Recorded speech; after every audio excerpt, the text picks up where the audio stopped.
Hi there, dance studio owners, and welcome to this week's episode of the Transform My Dance Studio podcast. In today's special episode, you will be hearing from one of the hosts from our At The Barre podcast, Melanie Gard. In this interview, Mel shares her tips and strategies on growing her studio, building her team, reclaiming her life outside of the studio, and so much more. We hope you enjoy this special episode of Transform My Dance Studio. Hey everyone, it is Clint Blitzers. Hello, welcome. I hope you're having a fantastic week. I am loving all of the conversations that are going on inside of our Blitz group. We have people posting all of their Facebook ads, their headlines, asking for feedback, which is fantastic. Keep doing that. What I'm so excited about though is all of you who are joining us inside of DSOA, the association, so that we can help you really implement and support you. Today is about chatting to another one of our amazing and inspiring studio owners from Victoria, Melanie Gard, the amazing Mel. How are you, Mel? So good to see you. Thank you so much for being here. Thanks for having me. I'm really excited to do this. It's awesome. So Mel, why don't you start by telling us a little bit about your journey, your own Peninsula Dance. How did you get started in this crazy world? How did you end up with a dance studio? And tell us a bit about like what the studio offers now and how it works. Yeah, sure. Well, I've always danced and a very passionate young teacher I became right from, probably my mid-teens, and taught for my teacher for many, many years. But all the while I went to university, I got a degree in community development and disability, worked my way through managing some big teams and doing all sorts of stuff in that world. And that taught me a lot. But at the same time I was teaching, and that was my passion. I just continued to love everything about dance and what that was. I had my first baby in 2004, and at that time I was teaching for another teacher. When she would go away examining, I would go and teach for her. And then one day she rang me and said, I want to come in for a cuppa. She did that and said, I want to sell the school to you. So I guess it was an opportunity that was presented to me. I was in a space where I was having children and I knew I couldn't keep travelling the way that I was. So it was just a perfect opportunity for me to bring together my passion and create a life around my children as well. I think that's something that's been a big driver for me, is being able to carve my own path and not be beholden to the 9 to 5 and commute and all those sorts of things. So at the time the school was really small. It was established in 1961, so we've got a huge history that we're really proud of. But there was probably about 90 students at the time, and mainly ballet, so that's my background. And since that time we've added, all the plethora of everything that's on offer nowadays in terms of jazz and tap and hip hop and musical theatre, and we currently have close to 450 kids enrolled in our studio now. And we've moved into our own premises. We did that in 2013. So I've loved every minute. It's challenging, but very, very happy with what I've created and where we are today. Yeah, it's a great story. I want to ask you a couple of questions around a few of those things that you just mentioned. The first one is taking over a studio. We've got a few people in the Blitz group and in the association who have the opportunity to take over or buy a studio. What would be some of the advice you would give them when going through that process? Yeah. Oh, if I knew what I know now, I guess my advice would be to be confident in you, and that there may be some people that don't want to continue with you and they don't want to come on the journey with you, and that's okay because they're not going to be your right customer anyway. But don't try and please the previous owner, and don't try and please the current customers in terms of trying to keep everything that they know and love about the school. That's not to say you can't honour that in different ways. But don't be afraid to step into that role very quickly. I probably danced around the edges a little bit, for want of a better term. So I guess I could have moved a lot quicker. And don't be afraid to do that would be my advice. And just get in there, take hold and be you. I think one piece of advice that you just gave there that was really valuable is like be okay with not everyone wanting to come on that journey that was there, with that original owner. People are going to leave because you're going to come in and maybe some of the values are the same. Probably the vision is going to shift. Maybe the ideal student and parent is going to shift along with that. And you're going to bring new blood. There's going to be new students joining and new families joining that should be joining you. And there's going to be, I don't want to say dead wood, but essentially, people that are not going to be on the same page and are best suited somewhere else. Yeah, absolutely. Absolutely. And I mean, that's a huge thing. Whether you're buying a school or you're starting from scratch, you have to be confident in your core values and what you believe and know that not everyone's going to fit that. And it's okay to let them go and say, look, we're not the right school for you, because your life will be a whole lot happier without them. Mm-hmm. And the school in general too. Saying it's your ship, you're the captain, you drive it, and your passengers come along for the ride. Have you always been like that? Like, have you always been like, okay, this is my ship, I'm the driver, if someone comes up, I'm going to throw them off board? Or how, no. maybe I know that's not you. But was there a moment that you really learned that lesson, or is it being in the industry? Like how did that lesson come through to you? Because I think it's one that a lot of people struggle with is, trying to be everything to everyone, and that parent's not happy. Oh no, that parent's not happy. You're like, you're the dog walker, which I've used this analogy in Blitz with the 8 dogs going in 100 directions and you're losing it. Yeah, totally. I don't think there won't, but I think it's just been a cumulative effect. And over time, I've learnt that, initially I think every student counts. You're counting every dollar, every student, and rightly so. You need to do that. And so you worry about retaining them and making sure that they stay, but it's not worth it. It's not worth it if they're not going to bring to your studio the values and the culture that you want. So even though that, $200 a term might seem like it's really important at the time, in the bigger picture, it's really not. What's most important is that those customers value what you bring and that their own personal values align with your studio values, and then the rest will come. Absolutely. I love this, and it's so important. It's what Jane talks about, our leadership coach, our studio growth coach in DSOA, leadership coach in the Inner Circle. I know that you're good friends with Jane, and that's and it's so true. When you have the clarity around why you do, what the vision is, and what your core values are, every decision is made from those. I think that it makes life as a studio owner easier. There's a bit more black and white than the emotion jumping in and driving everything, because it's a very dangerous place for us to be playing as business owners. I want to kind of shift. Sorry.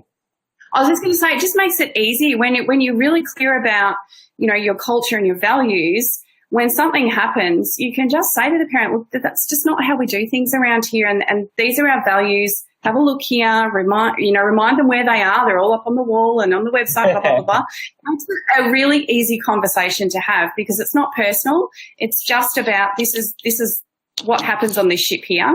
And if you're not abiding by the rules, then walk the plank. I don't have to do that very often, so it's fine. But, when it does happen, it makes it easier.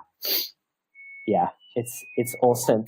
Mel, tell us a little bit about what you offer there, because I know that you're just a rec school, right? You have just recreational programs. I actually don't use that term at all. It's a term I'm not a huge I know you don't. I know you don't use that term. Tell us why you don't use that term, but just so everyone understands what we're kind of talking about. Yeah, for sure. And I certainly understand. So I should say we're not a competition school. We don't do comps. Yes. So that's where we sit. But I see it more as a spectrum, and I don't know if that's the right term or not. But when our kids come into us, when parents come to us, you know, they've got a little 3-year-old. They're not thinking about, I want my kid to be there 10 hours a week when they're 12. What they're interested in is that little 45-minute class at that point in time, and we're just going to do this activity, and that's all they're really thinking about. They've got a little twirling dancer at home, and they just want to channel that energy. So all of my marketing, all of the information that we put out through our social media is all about talking to that parent about that experience. What is it going to look and feel like when you come into our studio? And then over time, we brainwash our kids. We bring those kids into the studio. We create a really good experience in those early years, one that's, you know, respectful of, you know, their needs when they're little people. We don't expect them to come out to concerts at 10:30 at night when they're 3. And, you know, so we've developed a whole program that is respectful of that age group. The parents love it. They tell their friends, they keep coming. And over time, we then have dancers that dance with us up to, you know, 7, 8, 9 hours a week. And we offer what we call extension programs. So they're our performance teams that will go out and have opportunities to perform in a range of different contexts. So we're giving the family and the dancer opportunities to come into us at different points. So I don't sort of like to really delineate between, you know, you're our elite dancers and you don't matter down here because you only come in once a week. Whereas for me, that once a week kid is the really important kid, because if we treat them well, give them a great experience, teach them about our values and our culture, they're going to stick with us for the long term. And that investment over a period of time is the most important investment we can make. So that's kind of how I look at it. I know it doesn't fit the traditional rep thing. But it's you know, fantastic. Yeah, no, I think it's great.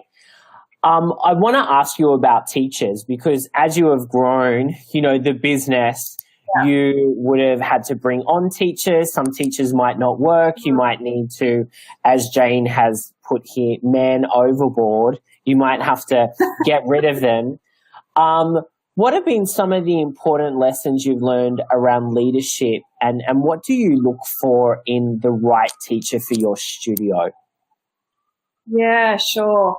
Well, obviously coming back to that value base, I came across a quote last night, and I've written it in my book, and it said, "Fill your classroom with love today and fill the world with love tomorrow." And I was like, that's exactly what my teachers bring to. So, you know, I think I can work with my teachers to help them learn to teach steps well and technique and all that sort of stuff. But if they don't come in with that genuine passion and care for the kids, then they're not the right fit for our school. I've got a fairly extensive teacher training program. We're sort of about an hour and a half outside of Melbourne, which is the main sort of city that we're centred around. And so I don't have access to people that can just, you know, work between studios. It's quite a long drive. So right from the beginning, I've taken the approach of growing my own teachers. So identifying those students or people that come to us that show all of those qualities, and work with them and train them and put them through all of their teaching qualifications. And I invest quite heavily in that. You know, I will support them, you know, provide support for my teachers to go off and do training programs, because I know that they're going to stick with me over the long term. So my investment will pay off. I've also recruited a little bit outside of the box. My early childhood program coordinator, she has a background. She has a little background in dance, but it's not huge. But her qualifications in early childhood development and teaching are incredible. And what she's brought to our team and the learning and the growth for everybody else because of her knowledge has been huge. So that's the other thing I would say is, don't just kind of think within the traditional box of a teacher. Look to other parts of the community and workforce areas that you might be able to bring into your studio that help you grow and nurture your team. Yeah, that's just a little bit of what we've done. Yeah, I love it. What do you think that you do with your teachers that the normal dance studio doesn't? Because I know you've built great culture with your teachers. You've got great relationships with them. How do you kind of view that relationship? You've talked just a little bit about kind of recruiting and the internal training program, but what else do you do to create that, that really kind of special bond and keeping them motivated and engaged and hungry to be better? Yeah. A couple of things. One, I spoil them, so I always, we have quarterly team meetings and training, and I always try and look at different little, we do awards, or I'll give them a little basket of goodies, or, gift vouchers, little surprises to try and sort of show them how much I appreciate, because all of them do so much above and beyond just walking into the studio. So I also make a big deal of, thanking them via our social media channels and really making sure that the parents know how much I value the teachers, because that also gives the teachers really great feedback from the parents. It encourages all of that. The other thing I think that has been really great is looking at the areas of strength of my teachers and giving them portfolio areas. So they come in and work in an administration capacity around those areas of strength. So I was talking before about my early childhood program coordinator. She researches and brings in, she'll go off to an early childhood conference and come back with all these resources that then we can implement into our program. So, but I pay her for that. She has administration hours that she uses across the term to do those things, so that essentially rewarding her. It's valuable for her because I'm flexible with those hours. She can do some from home. She can do some in the studio. And it means that she's going to stick with me for longer because I'm offering her more than just coming in for a 3-hour block of teaching preschool classes. I can, increase what we offer. So the retention of staff by doing that really, really helps. And so, same with other teachers. I've got a teacher who's got a strong background in musical theatre. So our musical theatre program is booming now because I've given her the opportunity to take the reins and lead some of that stuff, because it's not my background. It's not my area of expertise. But I, bring her in to do that and to lead that. And, so as much as you can, look at people's skill sets, what they're passionate about, and see if you can create opportunities for them to use those skills so that they're feeling valued for what they bring and that they know they're bringing something into the team that perhaps those skills other people don't. So they're just a few of the things that I've done. Love them. I love my team. It's my favourite part. I know you do, and I love that you love them, and I'm sure they love you very, very much back.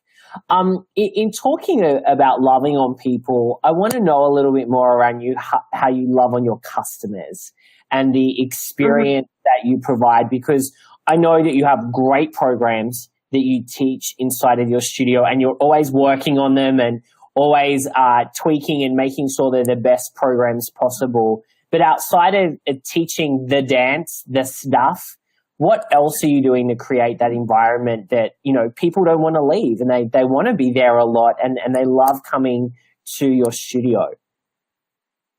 Yeah, I think just people want to feel cared for. They come in and look, I'm a busy mum. I have 3 kids and I know how flustering that can be, the after school pick up and everyone wants food and they're crying in the car and it's a really stressful. And so when I walk in that studio door, if they've got staff and teachers that are welcoming them with a smile, that help the little, child that's having a meltdown put on their shoes, and just help those parents go about parenting their children so that, we often say that we're part of that village that helps raise a child. We don't believe that it's only the parent's responsibility to raise a child. It takes a village to raise a child, and that's what I think we are part of. And so rather than distancing ourselves from the experience that the parents are having, trying to help them and be supportive and hear what they're saying, and just all of those little things add up to a really great experience for a parent, and they will become raving fans. It might be just that their baby's crying and my reception staff and all my teachers do all of those sorts of things all the time.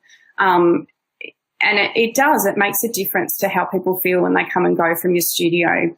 So there's little things like that. And then, of course, there's the way that we communicate, making sure that we're consistent with our communication. I think consistency is really important. You're never going to please everyone. Some people still like the hard copy of the notice. Some people prefer it on Facebook. Some people prefer it via an app. Whatever that may be, just be consistent, and do everything. Like, we just go bang, bang, bang. Everything goes out via all 4, 5, whatever channels we've got. Bang, out, done. So, and it's just repetitive information. So if they miss it, they know it's there. They can go back and find it. So just all those little things to try and help parents. They're not the enemy. I am that parent too. I'm the parent that will rock up at school and go, oh my God, I've forgotten to bake the cookies, and I'm running down to the supermarket to get a plate of pre-made cookies to take into the classroom. I am often that parent that's, running around doing those things. So I think the more that we can help our families with those little things, makes the world a better place. Yeah, I love it. I love it. Mel, this has been so good. I could talk to you for so much longer, but I know that we've got to wrap up. We've had some great comments here from fellow DSOA and Inner Circle members. Mel's one of our newer Inner Circle members. Kelly is saying you are awesome, Mel. Jen saying thanks, loving this, Mel. Mel. She's one of my neighbors. Yeah, our Mel is saying this is gold. Hey, Mel, I thought you were doing work. I don't know why you're on Facebook. Melinda is saying this is great. I see too many studios not operating, appreciating their rec kids. That's a huge takeaway from Mel, and it's something we talk a lot about as well. The recreational, we'll call it recreational side of things, and the competitive things. We don't need to see on your Facebook hundreds and hundreds and hundreds of trophies all the time. And people always say to me, Clint, why isn't my, recreational department growing and thriving? And all I need to do is look at their social media accounts, and it can tell me very, very quickly. And so I hope today's conversation and the way that Mel operates her departments has really inspired you to maybe relook how you're approaching this. Mel, what are your big kind of takeaways for any studio owners who want to be you when they grow up? What would you say some of your tips are for, building a great studio, but a great studio that's on your terms, you leading the ship and allowing you to have a life outside of the business and still be a great parent and still really enjoy being at the studio? Yeah, I think definitely be you, create a culture and a set of values that are reflective of your own, because otherwise it's just not going to work. It's going to be a mismatch, and you're going to be fighting against your own inner values if they don't match what you're doing in your studio.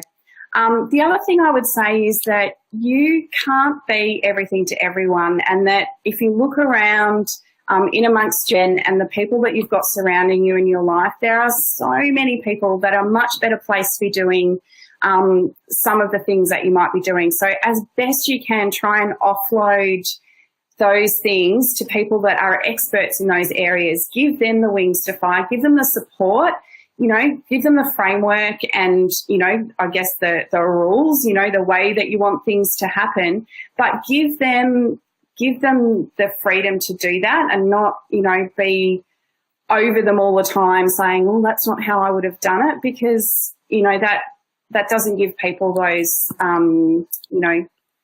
the opportunity to fly. So I'd really encourage you to do that, because then that way you can step away. You can go on a holiday. The studio will still run, and it's not beholden to you being there 24/7. I was forced into that. I had 3 kids. I love it. I said, never see mummy. Yeah, totally. I get it. Such great advice, Mel. So guys, that is it. I don't want to keep Mel, because you've got to jump onto an inner circle coaching call with the lovely Jane Gretch. I know a lot of you are ready for Jane's call. And like I mentioned, guys, if Mel was in the association, an association member, and still is an association member. Mel, just quickly, what's your experience been like inside of DSOA? Just for anyone that might be thinking about joining, but not sure if it's right, the right thing for them. Oh, I look at DSOA and I think, where was this when I started 10 years ago? I'm so grateful. I've been a long-time fan of you, Clint. I think I was one of your early adopters, I have to say. And I absolutely love everything that the program's brought. It's pushed me, it's challenged me. I love connecting with other studio owners in boat. So it's a great supportive place. Jump on it. The offer at the moment, 53% discount, huge. Get on it, people. You won't regret it. It's awesome. Thank you, Mel. Yeah, we love our DSOA family. All right, well, I'm going to let you go. Miss Jane Gretch, Inner Circle members who I know are on here, you want to catch Jane's leadership call, so I don't want to keep you from that. Thank you, Mel. You've built such a beautiful business, and I am just so in love with how you operate it, and your vision and the values and everything that is behind what you do. So thank you for being so open and honest with everyone today as well. Really, really valuable conversation. No worries. Thanks, Clint. Thanks, Mel. Thanks, everyone. We'll see you in the group or inside DSOA. We'll talk to you really soon. Bye, everyone. Thanks again for listening. And for more information about joining Clint, Mel, and our tribe of dance studio owners all around the world, we'd love to hear from you. Email us at hello@dsoa.com and let us know how we can help you grow the studio of your dreams.